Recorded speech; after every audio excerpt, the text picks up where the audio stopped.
Hey, welcome to H3 Live. You're here with Trish and Steve. Hey, Steve Bose. Hey Trish, how are you? I'm good. Happy Juneteenth. Yes, thank you. It's great to be here. We're sort of off today, right? But We we thought are. we'd just come on and chat briefly because we had a couple of things to do. But yeah, it is Juneteenth today, so it's a great day to sort of reflect and think about that. Trish, I didn't even know until a couple of years ago the real history of Juneteenth, which is really hmm fascinating, and it speaks to how back in 150 years ago, how difficult it was, or almost 200 years ago, right, to Yeah, get long time. information disseminated, right, in a rapid manner. The Emancipation Proclamation was announced on January 1st of hmm 1863, Right. and Juneteenth was actually June 19th of 1865, 2.5 years later, Yeah. when the announcement of emancipation reached Galveston, Texas, which Right. was Texas was the last state to allow people to be enslaved. So Right. it took 2.5 years for it to reach there, and just it's remarkable to think about like what it must have been like to live in that kind of a world. But anyway, yeah, we are happy to recognize that and think about that today. Yeah, absolutely. You know what? I'm glad. I think it's time that we recognize, there's so many people that are excluded from being recognized. And it just made me think of you and I recently gave a presentation for one of our clients, and we were talking about, historically, we all talk about underrepresented groups, Mm-hmm. but it goes beyond that, right? It's really more about unrecognized groups, whether it's hiring employees in a social setting, something like that. And so for Yeah. me, Juneteenth also is about not just because they're underrepresented, that's not it. It's they're unrecognized. So I'm all for it. I'm really happy that we have that Well, as right, and that speaks to what we've thought about for a while now in terms of the progression, right, of DEI and even belonging, right? yeah, Because just getting people in the door, getting them a chance that's great, right? And we've for a long, long time, lots of people didn't really have any kind of a chance. They weren't represented at all, or they were underrepresented. But it's got to be more than that, right? They've got mhm, to be included. They've got to feel like they're valued. They have to feel like they belong, and they have to be treated in a way that's going to just be fair, equitable, and to create the kind of world, especially we mostly talk about the world of work, right? right. The kinds of workplaces that we'd be proud to be part of. We'd be proud to have our family members be part of, and that would be kind of welcoming and supportive, for all. I mean, it's Juneteenth today. It's also Pride Month. Many of these same Right. issues come up in the workplace, That's right? right. For members of the LGBTQ plus community, I've done a couple workplace minutes in the last couple of weeks on that topic, and there's still lots of challenges and opportunities for improvement, I guess I'd say, in most workplaces. Right. And unfortunately, once the pandemic kind of days were officially over, we're seeing kind of people pull away from funding and some of the activities towards inclusion and belonging. And so that's really a sad thing. So I think if we can, yeah, anything we can do to help spread that message. And I think you're right. It's like anything, right? You keep peeling the onion back a little bit more, right? And so, yeah, it's one thing to be included.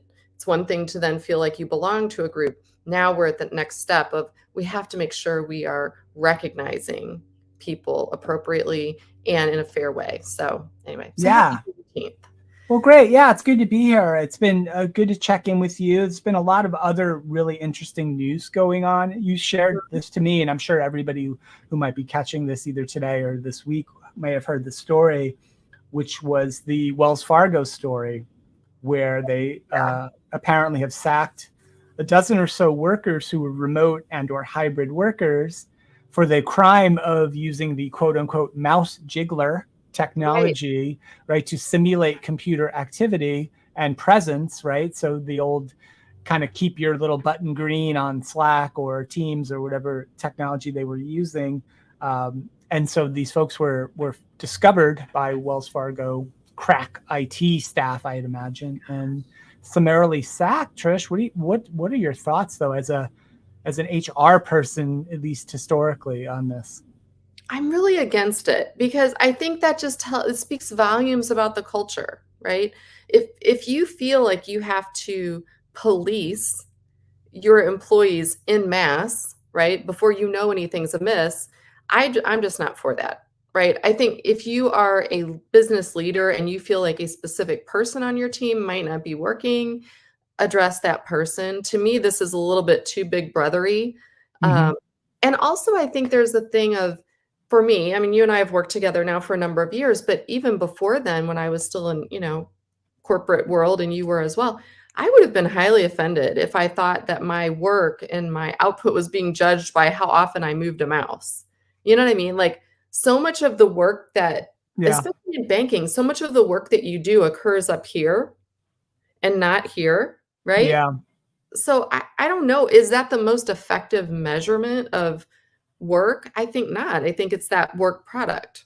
Well, Or right. And I am I don't know. I don't know the specifics of what these people's actual jobs were and what their output, if you will, was meant to be and how it was meant to I be think I measured. read they were in investment banking. So again, you're managing people's money, I get that, and making certain, Mm. recommendations on where to invest, but It does really seem like that should be an outcomes based kind of a job then, right? so If you're in money management, your yeah. success managing the money and whether clients are happy with you and they're staying with you and maybe bringing more money to the bank, right? Not just were you actively operating something on your computer. It seems crazy, but it's a reflection, Trish, of a bigger issue, right? Which is this ongoing, 4+ years into the pandemic and post-pandemic era, where organizations still wrestle with this idea of control, accountability, supervision, right? Even in professional jobs like banking at Wells Fargo, right? Yeah. It's shocking to me that we're still having these conversations, but yet here we are.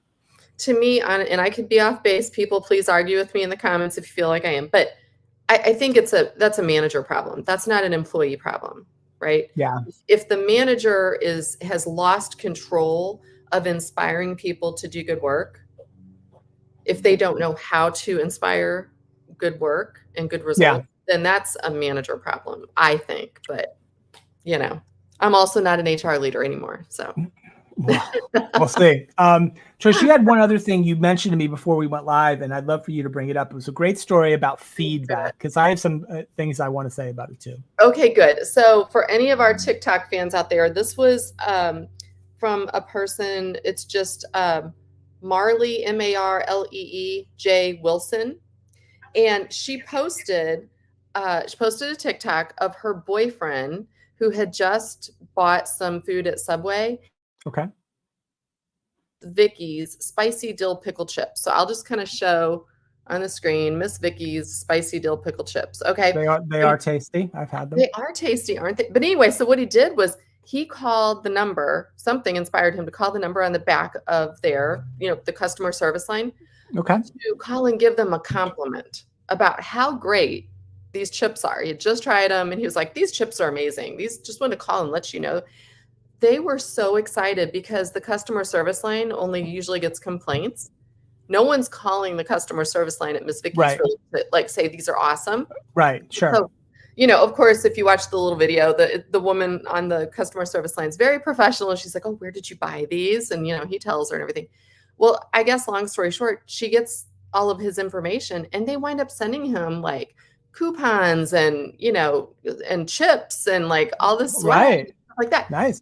So I guess my point was when I told you about it, I'm thinking we don't do that. I can't think of the last time I like called someone. Now I will say, like, if I'm in the airport or something and there's someone like cleaning the restroom, I always make a point to stop and say, "Hey, thank you for what you do. That's really, I Mhm. appreciate your Okay. care for me," right? So, but I'm not like picking up the phone to call, whatever product I have. I don't have anything handy, but you know what I mean? Like, do you ever call the I Coca-Cola don't. company and tell them how much you like Diet Coke? Probably No, not. Trish, I don't want to get into this. We're late in the show. I have big news, Trish. I'm trying to get off the Diet Coke. You're on to Poppy. I'm trying to quit it. So I'm on Poppy right now. So and I do I like the just have to Poppy be quite a bit. careful. You can But only have like one a day. well, I'm only about half of one right now. But I was say you're going to be super regular if you drink too many Poppies. if the phone number is on here, maybe I'll give them a call. But here's my point though, Trish, and I agree with that story, and it's an interesting story. I've always felt like in a lot of the things we do, and even with our dealings with in organizations dealing with their suppliers, there's definitely a feedback imbalance, right? Like people are much more inclined, right, to tell you, I'm not happy, I'm dissatisfied, something is wrong, something needs to be fixed or addressed, versus, hey, everything's cool, everything's great, everything's wonderful, right? So I would see that in feedback we used to get when we would do like big presentations at conferences like SHRM, or even comments we'd sometimes get about the podcast or other things we'd done. Like, oh, you know, like we'd have like thousands of people would listen and 2 people would not like something I said maybe, and they'd make a comment about that. And I'd always feel like kind of bad about that until then I stopped caring about it completely. And I don't read them. And the reason really is because I feel like that's kind of the case, right? Hundreds and hundreds of people might either like what you're doing or at least be happy with it or okay with it. And you'll hear from the 2 people who are upset for whatever reason. And it always, that's just it. Yeah. If we have 6,000 listeners on an episode and then 2 are not to leave a bad rating or something. I'll take that. Hey, that's fine too. But that's a great story, Trish. And I'll follow your advice. I don't know if Poppy here has a number.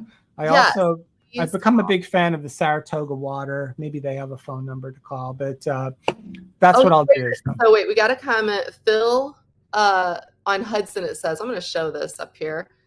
Are you listening? Middle managers compliments work. That is so true, right? It's for all. Yeah, that's a great comment. Yeah. My gosh. And can I also say, like, it goes for upward feedback. There are many times if you're a leader, no one's telling you how great you're doing or poorly, right?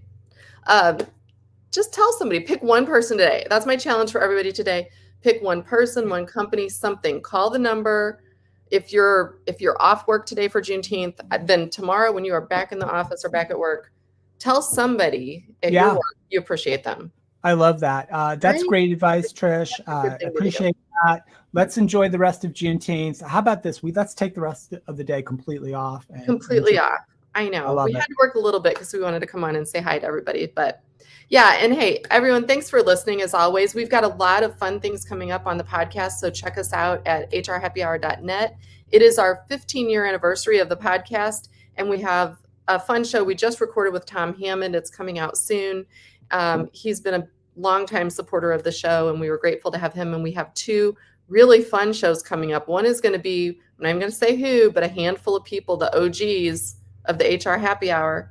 And Steve, congratulations to you publicly, because I wasn't an original. I was a listener. I kind of weaseled my way in after, I think, 3 years. So yeah, you've been doing it several years by yourself. We were funny. We were talking about like our favorite episodes.